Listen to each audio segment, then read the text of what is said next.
Hello, and welcome to An Eye on the Future. In this episode, we discuss the power of the mind and its role in teaching and learning. I'm joined today by Brent Gregory from the University of New England. Brent is a chartered accountant with extensive experience in business management and growth. Prior to entering academia, his key area of research related to the attributes of successful business, and in particular, the key success factors for their owner-operated businesses. As a result, he has devoted much of his professional career to guiding business on how to operate their businesses to better achieve their goals. He has also served on numerous regional development and community organisations. Brent, thanks for coming on the show. A pleasure, Kaz. I want to get into some questions about your teaching, but first, can you tell me a bit about your dad and how he influenced your interest in the power of the mind? Part of my real interest in the power of the mind, I guess, come because of the way I brought up. I had a family that was a very strong believer in the power of the mind. That was something about our family that was, especially coming from my father, who he was a plumber, effectively, a fitter and turner. Yep. And he did a lot of sports coaching. But one of his potential career paths was a stage hypnotist. He did, in fact, get offered an opportunity to tour the US with hypnosis. But if he'd done that, that's probably a bit like my story of meeting someone and changing where I was from. You know, he met someone, and he was in Newcastle, and changed his direction and decided, no, he got the time in life where he wanted to do something different. But he did, and look, there's some old paper clippings and stuff. You know, I'd see a lot of hypnosis in my home.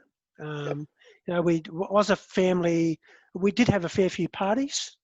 And often in terms of parties, people want to see my dad hypnotise people.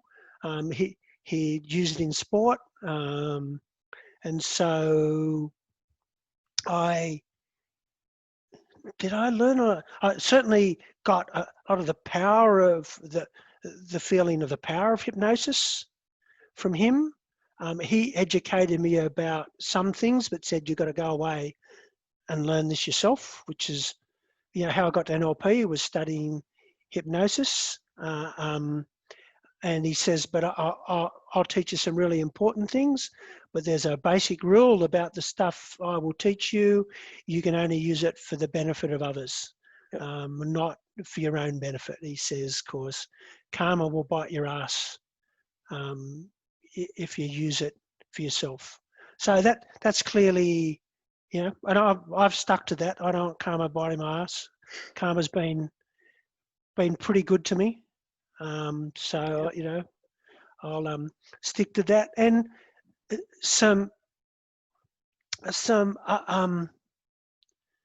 can't even think of the terms now. It's been that long since I've been in hypnosis. Said you've got to be really aware in hypnosis. There's things he said of crucial stuff. Before you hypnotize someone, you really need to know what outcome they need. And you, which you clearly didn't do at parties, though effectively probably did do at parties, but because there were people he knew. So, but you need to invest a considerable amount of time of knowing what outcome that person needs. It's not just, and a subgroup of that I could use that is part of that has been aware of what the secondary gains are. And what are also the secondary gains of that person and the environment in which they live. And there is a quite famous example of him for that, and he explained a story about that where he did actually in, I guess, early 50s in Newcastle in a show we did there. He got someone who had been in a wheelchair for a considerable amount of time to get up and to walk. Well, I guess now we know that differently because people can walk in a wheelchair. You know, a lot of people that are in wheelchairs can walk. So, but I think this person could not walk. They were in a wheelchair. Of course, they could not walk. Well, they got up and they walked unaided. But he said he'd been working with that person for a fair while. Thought he knew that was what was there. But this was a big shock. This was a thing that probably got him to move out of hypnosis. He got attacked by that person's wife. You think, wow, and it's done something so great for this person. And I still have a very clear image. I can't remember the details. And I think it was one of my uncles telling me about this, of this lady coming at my dad with an umbrella about that. But the reason was, and here's the secondary gain, he didn't look widely enough. There was a secondary gain, is that her whole life was built around supporting him. And then all of a sudden, he had destroyed her world. So we might think of that of making better. She wasn't included in part of the process. So it was a part of, it was effectively destroying her world. And he didn't cater for that. He didn't do in effect, we'd call it a due diligence now. So one of the processes that I work through in that thing is what I call an environmental analysis. So it's, what is your environment? What's the what's going to happen if you do this? If we go through this and you get, what's going to happen if we do this? That's a really important thing to know. What's not going to happen if we do this also as well, because that'll change. What's going to happen if we don't do this? What's going to be the world? Maybe that should be the first one. And what's not going to happen if we don't do this? And that people do that, just like you just did then. It's a really powerful question in a sense, is as people just try to process what does that in fact mean, is where you start to get some real clues of what's going on, and how we do that, because that's something where, and it's involved, where a bit of time would be spent. So it is something that has shaped me a fair bit in terms of my values, in terms of the power of the human mind, in terms of understanding why people behave the way they do, and understanding, how we tap more into our power of our mind, how people could behave differently. So it's been a really significant driver, which, is why I went down the area of NLP. And it's probably also why I was able to get probably a fair bit more out of NLP than a lot of people that go down there. I wasn't a naive participant. One thing I clearly learned from hypnosis and for NLP is people don't tell the truth. And it's not actually a bad thing. It took me you think honesty is so important, but people don't necessarily not tell the truth because they're trying to be bad or despicable or deceive people. Sometimes they may not just know what the truth is. That's why you got to spend so much time working out what it is. They don't want to articulate what the truth is. They don't want to face up to it. And that's changed a fair bit too on how I look at people generally, and because some of the skills that NLP can particularly give you is the ability to have some ability to get a sense of what's going on in someone's mind, and if nothing else, just because you've got improved sensory acuity. And can I read someone's mind? No. But there'd be certain situations in which I would have a clearer idea of what people were thinking than the average person would. There's also times I'm absolutely ignorant to that, and I can think of plenty of examples of that too, of people with none of that have said, Brent, I can remember sitting in a team meeting one day of about 20 people, and someone told me something about two people that I was so shocked about. Mm. And not only was everyone else there not shocked about it, because that was also obvious to them, what they were most shocked about was that I hadn't seen it. Mm. So, while I say I have improved sensory acuity, I have improved sensory acuity in certain circumstances, not generally. So now I do think another thing that I've come to realize about hypnosis and why we need to know something about hypnosis and the power of suggestion is, to one level, we're all sort of hypnotizing people all the time ourselves. Mm. In a very small way. It's, if I could think of example, you're working in a team and, you say you're all working in the one area, and, someone comes in and you said to them, "Oh, did you have a bad night?" Or, and then, someone else they run into a bit later say, "Oh, you're not feeling very well." Or, "Oh, you're a bit sick at the moment." Now, they might have been feeling perfectly okay, but by the end of three people bringing up to them, they could be very well searching their body for, I do have a bit of a sniffle. I do have that headache. And that's a crude example of how hypnosis, in a sense, can impact on the people around us. So having an awareness of hypnosis will make you a better citizen, in a sense that you're not giving people the wrong suggestions. Yeah. It will probably also make you more alert to when you see the certain structure of some ads on television or on the radio, or of saying, here's this certain hypnotic pattern that's been applied, stay alert.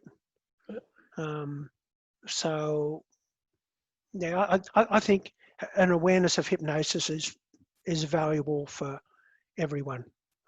But you want to go down that path, and that's 24 hours, and we're still going. So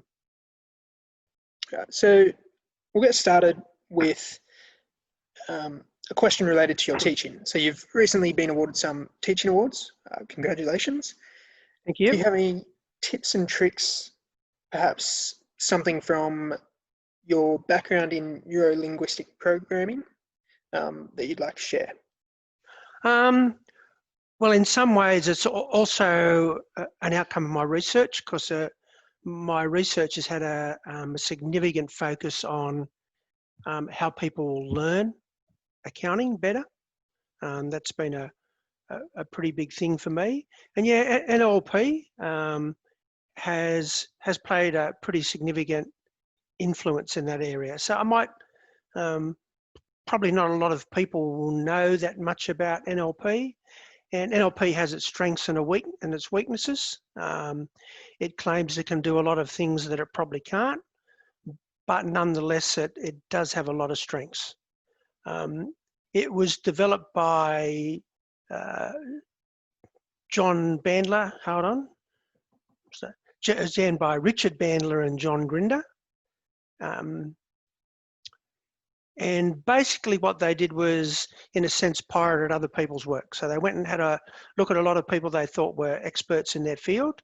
So Milton Erickson, for instance, he was a pretty well-known hypnotherapist, and that's probably what led me into NLP, because I started down the hypnotherapy path. Gregory Bateson was an anthropologist. Virginia Satir was a family therapist. And there's quite a list of people. He looked at what they did, attempted to model what they did, and they summarised all that in what they called neuro-linguistic programming. In some ways, how the language of the mind programs the body to do things. So an advantage it has is you can pick up a wide range of knowledge in a quick area. So you could study hypnosis, you could study family therapy, you could study anthropology, but all those things are pretty big fields in their own right. And what they've effectively done is cherry picked.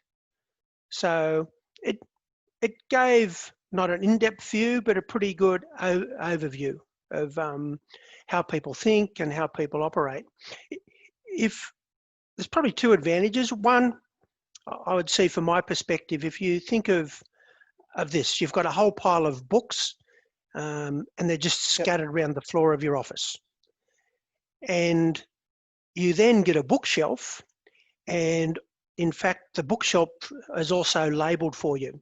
So you can take those books and you can put them in the bookshelf and probably put them in a pretty useful place. And when you get a new book, you know exactly where to put it in your bookshelf. And if you're missing some books from your bookshelf, you get a sense of where those books are missing. And that's really what NLP has done for me. It's provided me with a structure for my thinking and a way to identify what I need to know, because it become pretty significant in accounting, because the starting point with accounting, you produce a set of financial accounts and you give them to someone in business, and the first thing they'll say is, well, not always, but pretty much, it was my experience, so what does this mean? What do I need to do about it? So the role of the accountant, or depending which way you go, but especially the way I went, very quickly moved away from doing the pure accounting information to saying, well, what does this mean? What do I have to do about it? So my role in business become very much helping people firstly work out what they want. And NLP was exceptionally good for that in terms of looking at values and looking at goals, and then helping people develop the actions they needed to achieve the goals that they've set. And NLP was also very good for that. Other things that did for me exceptionally well was improve my sensory acuity. So there's a number of things, and that's probably the hypnosis element as well. So if you're trying to help someone go into a trance, it really helps if you mirror as much of them as you can. So that's their physiology, the structure of their language. Yep. So that means you've got to pay a lot more attention to, how is someone breathing, what's happening to their skin tone, what are their eyes doing, what type of words are they using, how are they structuring their sentences, what's the surface meaning of what they're saying, what's the deep meaning of what they're saying. So that actually took a fair bit of energy, but they're some of the things that NLP help you do. It helped me understand people a lot better. And I'm sure there's other ways it could have even been better still, and it helped me support people to achieve what they want. Sometimes you ask a question, Kaz, and you think, I didn't really need an answer that long, but anyway.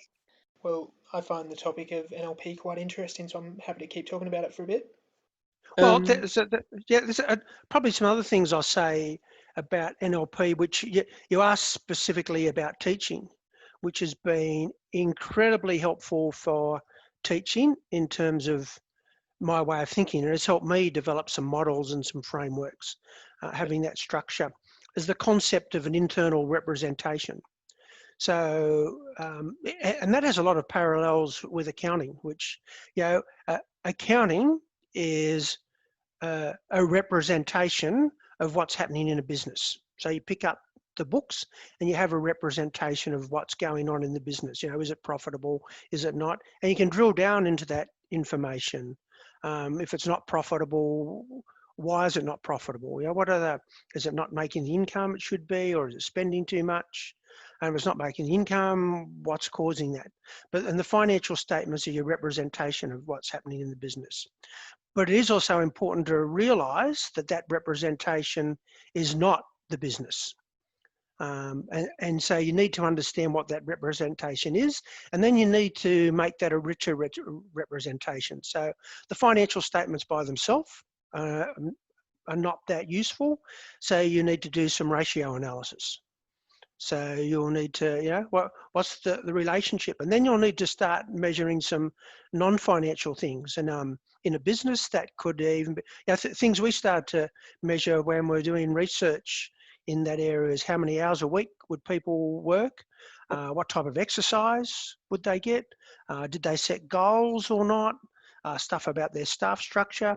So in order to make that representation richer, you need to make an effort to do that. Hmm.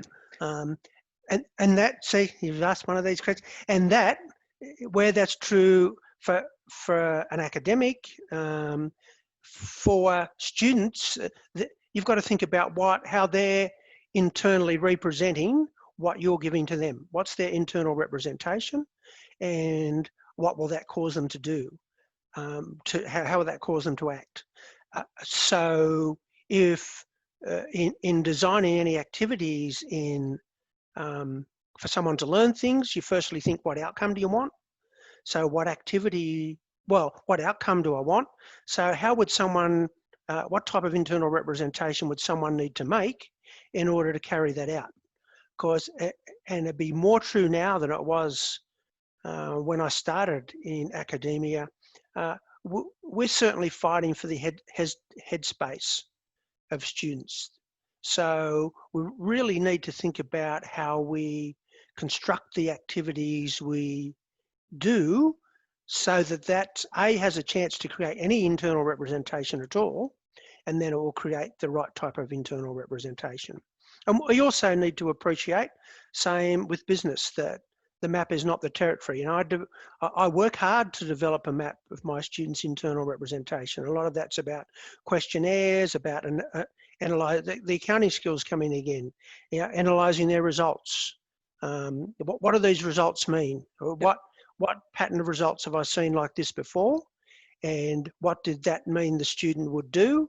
And then if I want a different outcome from that, how do what changes do I need? So that's some overview, which gets a pretty big summary of things. So a few questions from that. I guess the first one will be, can you describe what you're, I guess, talking about when you say internal representation? So what is that encompassing? You might have said it earlier. Right. So, and in, I don't, all right, maybe I'll give you an example of, think of an elephant. Yep. So you're going to create an internal representation. Now, there's a few things we can start to look at that internal representation. And now, is that something you can see? And then we'd say, look, is what you're seeing, is that color, or is it black and white? Is it moving, or is it still? Is it focused, or is it unfocused? Are there sounds that are associated with that? And is it the sound of your own voice, or is it some other sounds? Is it sound of the elephant? Is it sound of people around?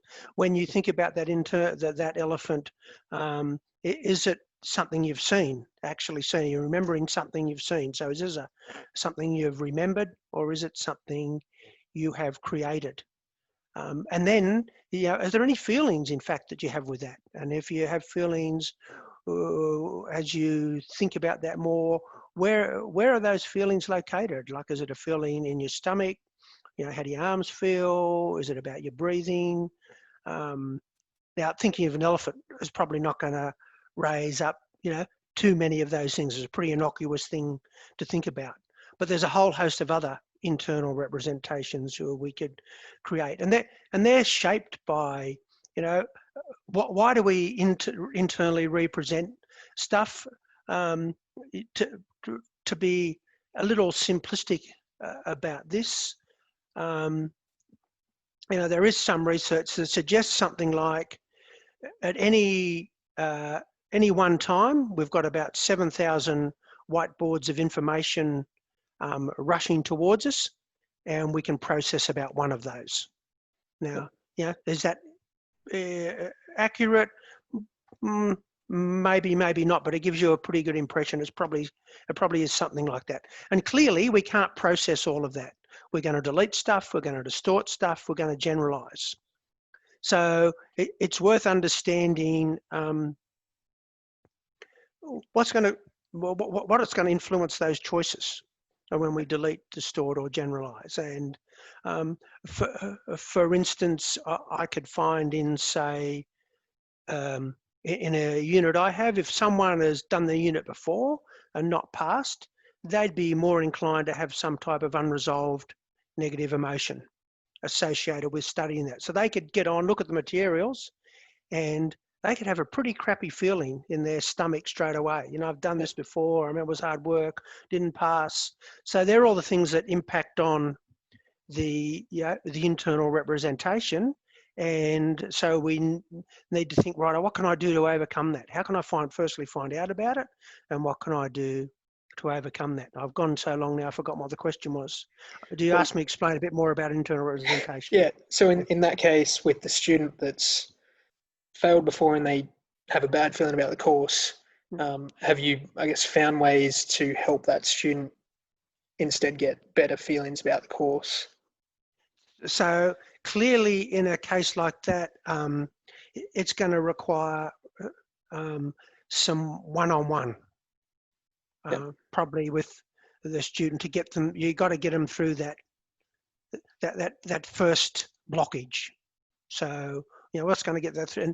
And often people get through the blockage, get a bit of confidence, and that's where some game theory or something probably comes through. You think about games you might play on an iPhone or a computer or whatever, and there's a lot of stuff there about feedback. You're getting positive feedback all the time in little bits of things. So I've also worked more, and I found this from something I set up, an instant feedback practice set. Practice set's a pretty common accounting tool. But part of that feedback was just the student would get a right answer and the cell would turn green. Now, students report that can actually be very motivating. You're not confident about something, and you think you're not going to go very well at, and all of a sudden you do something and you get it right, and that's pretty good. Cell's gone green. You do something else and you get it right, and you start to get some of that motivation to progress, right? I'm getting these cells turning green. When they turn green, I know I've got it right. I know I'm on the wrong track, as opposed to getting no feedback. Where am I going with this? Is this the right thing I'm doing? I've had a bit of a guess, and I've got to wait and work through this whole thing and get to the end before I find out the answer. Or worse still, you might have to write an assignment, submit the assignment, and then get the feedback 2 weeks later, 3 weeks later, 4 weeks later. So they're all things that impact on the internal representation that people will have. Yeah, so that positive reinforcement, sort of like Pavlov's dogs. They started salivating when they heard the bell, because every time they heard the bell, they got food. So I'd say a better analogy in today's world would be Csikszentmihalyi. I don't always get that pronunciation right, and my daughter recently told me I had it wrong, so I have to go back and have a look. But he's come up with a concept of flow.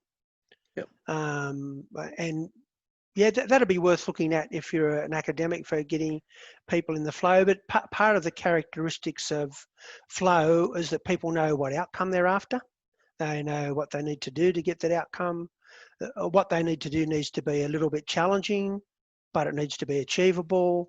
And one of the big things there is they're getting constant feedback, that they're on the track. So if they need to get constant feedback that they're getting towards their goal. And there's clearly a number of other things in that, but that will help people get into a state of flow. And a state of flow is when you're working at your most effective. And I don't know if you've found sometimes when you're getting in there and you're writing a program to work stuff out, and things are just starting to come to you, and you're starting to work, and things are working, and then you probably even get a bit like me after a cup of coffee. You get a bit of a buzz. Says, righto, this is good. I'm making progress here. The mind's working. Or you might be in a great discussion with someone else that is on a similar wavelength and maybe working in a similar area, and you're getting great ideas. So they're probably another example of flow. So I guess back to the topic of teaching, I think I recall you saying once that, well, I can't remember if this is a real memory or not, that sometimes you'd stand in a particular spot in the room every time you needed to say something that was very important. But then, well, I guess that's a hypnosis NLP related to anchoring. Yep. So I'd have a spot in the room where I'd try and build it up as a positive thing. So I'd often, got to find something early on in a trimester that's going to be interesting, and then maybe have a joke, but the joke needs to be funny, or at least not funny first go, funny at some stage. And you'd want to walk to the room, but also do more than that, because there's anchoring's has some complexities to it. Get to that spot and get that so that I've got a much better chance of people being focused on what I've got to say. So if I've ever got something quite important to say, I will go to that spot. Some other things I'll do, and might be just going through the accounting cycle. So especially early on when I talk about it, I will have a different spot in the lecture theatre where I talk about different parts of the accounting cycle. And so if I go to one spot, students will know what's going to come. And is that effective? That I don't necessarily know, but I've certainly got feedback from students after an exam. So it was interesting, I got some question about the accounting cycle when I was able to just think of where you stood in different places, and I was able to know what the steps were and think about, hold on, I know what this step is, there's something before that. But then that started to happen less, because then people moved on to the practice set and they'd just remember what they did in the practice set. So you could construct a very powerful lecture if you really did want people to learn something.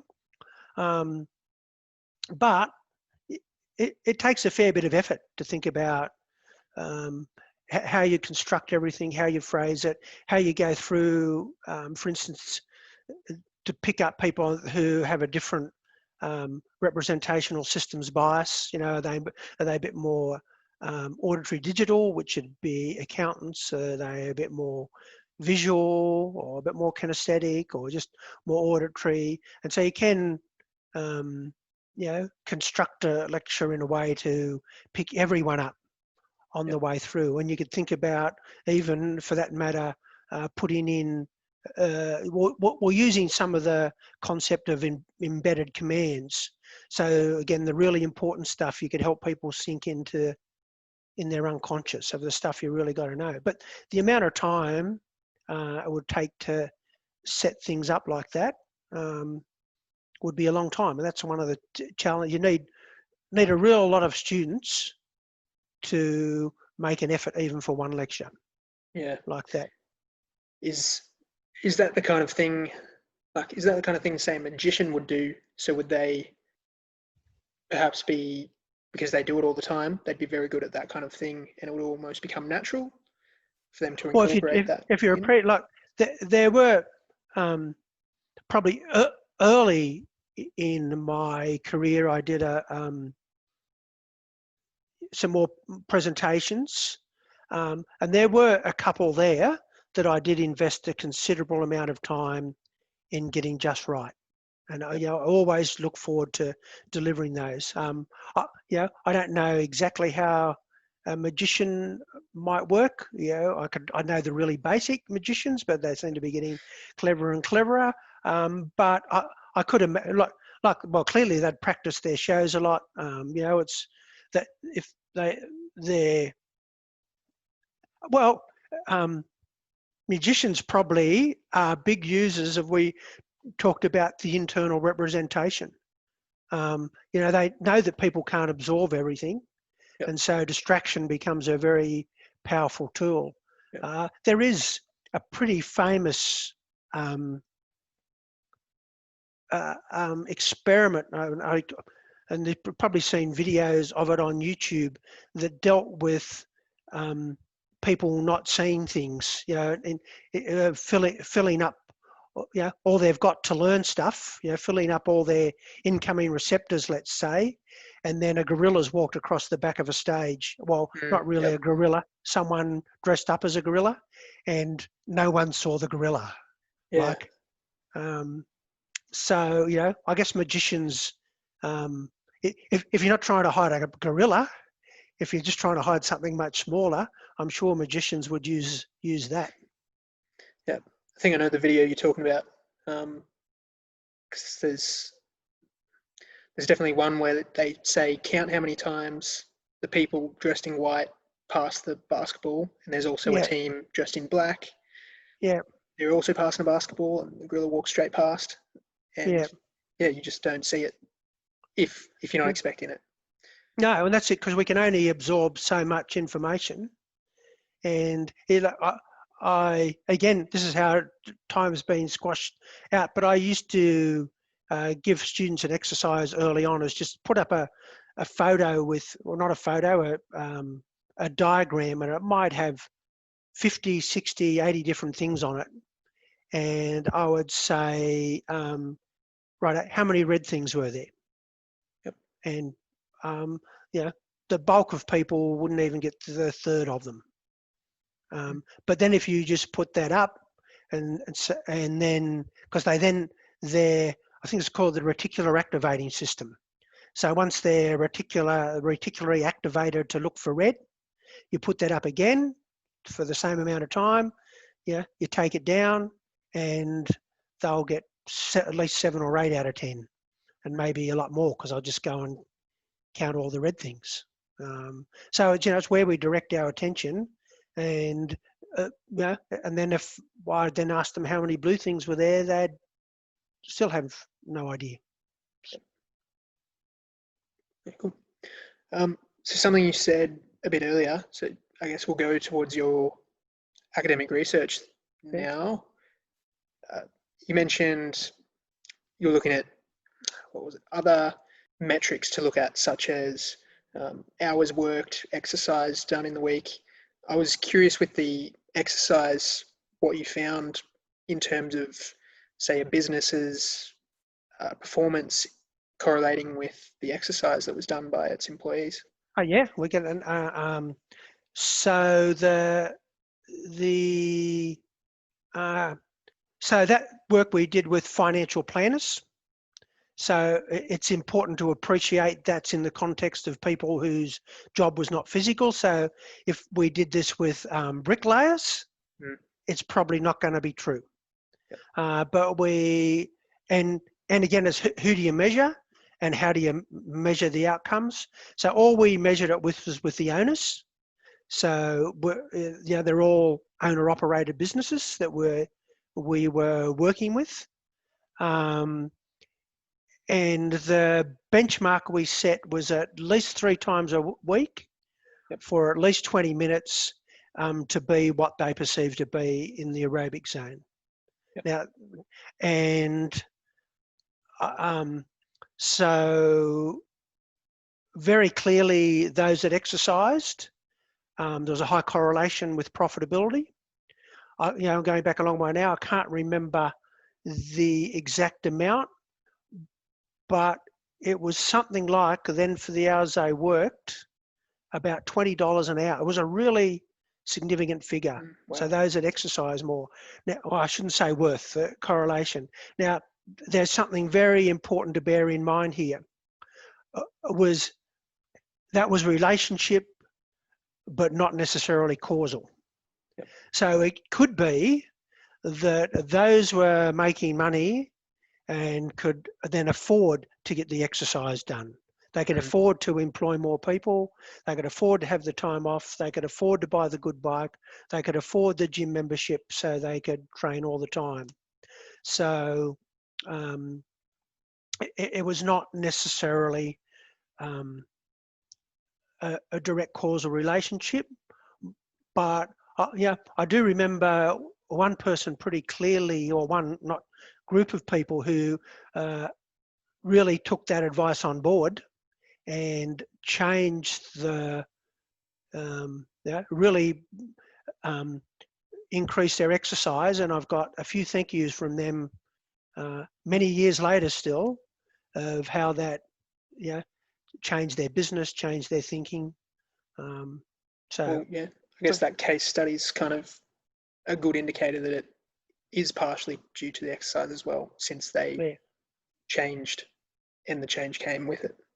Yeah. So I guess as researchers, we would say that's clearly a correlation, not a causation, but it's also clearly an area that is absolutely worth more research in terms of, and look, I think there's probably been a fair bit of research done, not exactly the way we did that. I think it's pretty well established of the benefit of exercise in the way of your thinking, in your general health for being productive, in your sleeping, in the way you learn. But I think we all know from our own experience, I think my best time of thinking is the walk I have after I go for a run. Yep. So, yeah, you go out for a run, well, I struggle a bit, you get your breathing, and you can think pretty clearly when you first start, but pretty soon into that exercise, your body's starting to consume all your oxygen. And again, here's something I don't necessarily know to be true, those things you read, but it's that the brain's sort of about 2% of the body weight and can consume 20% of the oxygen. So if you're starting to take oxygen for something else, the brain runs out of it, and your decision making is not as good. But as soon as you stop, you're not using that oxygen for something else, all the oxygen comes rushing back into your brain, probably a lot of fresh blood with fresh oxygen. And that's, I love taking it. Well, I hate taking my phone, but I know the importance now of having my phone when I go somewhere, because you're out, you're walking, you've got all those good thoughts, and you need to trap them then, because you can have those good thoughts and don't always remember them. And there, that also, there was a mathematician, Poincare. Again, I'm not on Henri Poincare. He was a sort of contemporary of Einstein. And again, better check the pronunciation. And he thought he was pretty creative. And he wrote a paper that talked about, now I've got to remember these things now, but I think he wrote a paper that talked about the stages of the creative process and also the stages of learning. And it was something, stage one was preparation. So, you're not going to learn anything, you're not going to discover anything unless you do a lot of work. So you put the work in, you make the effort. The next stage, he said, was incubation. So there's got to become a stage where you divorce yourself from what you're doing. It might be you meditate, you play the guitar, you listen to music, you go for a run or a swim or a bike ride or some exercise, and that's incubation. Because he said only in incubation can the important thing happen, and that's illumination. So illumination's when the idea comes. You've been working on something, your unconscious mind continues to work on it. Maybe it's not in your conscious space, and your unconscious mind comes up with a solution and it presents this to you. Now, this is consistent with stuff like, and whether or not it's true, that Newton and the apple falling on him.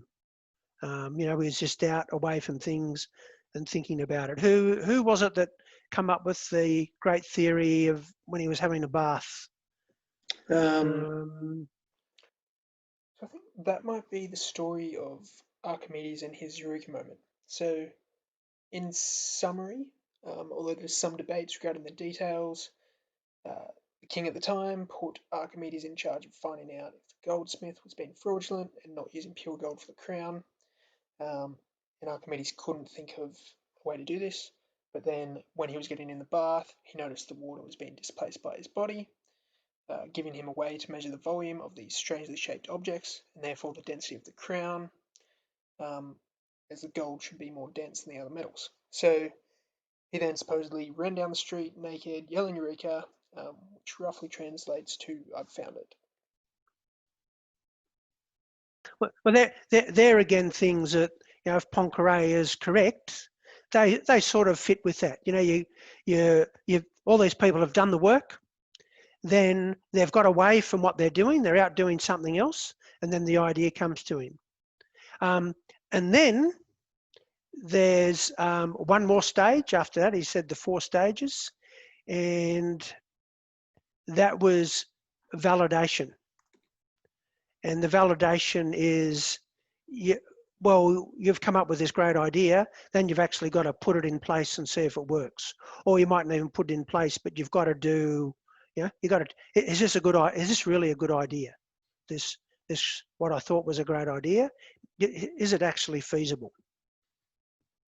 But that's probably relevant for learning generally. You think about, you just want to learn something. We all should know that you don't study right up until just before the exam. You got to get your study done the night before so you can sleep on it. Or if there's something you're trying to learn, you put the work in, you make the effort on the work, and then you have a break from it. And then you probably come back and say, have I got this?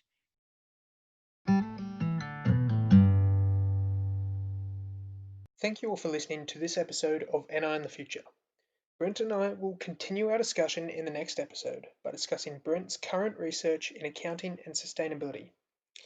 We'll touch on topics of big data, the impact of COVID on our society, and then we'll hear about Brent's early career. In the final episode of this 3-part interview, we will then discuss the importance of soft networks and clusters of competence, before diverging onto the topic of creativity and an interesting meeting technique called the 6 thinking hats. If anything from today's episode sparked an idea or you'd like to find out more, I'd love to hear about it. So leave a comment on YouTube, find me on Twitter, or visit anionthefuture.com to get in contact. I look forward to you joining us on the next episode. So, keep an eye on the future for when it comes out.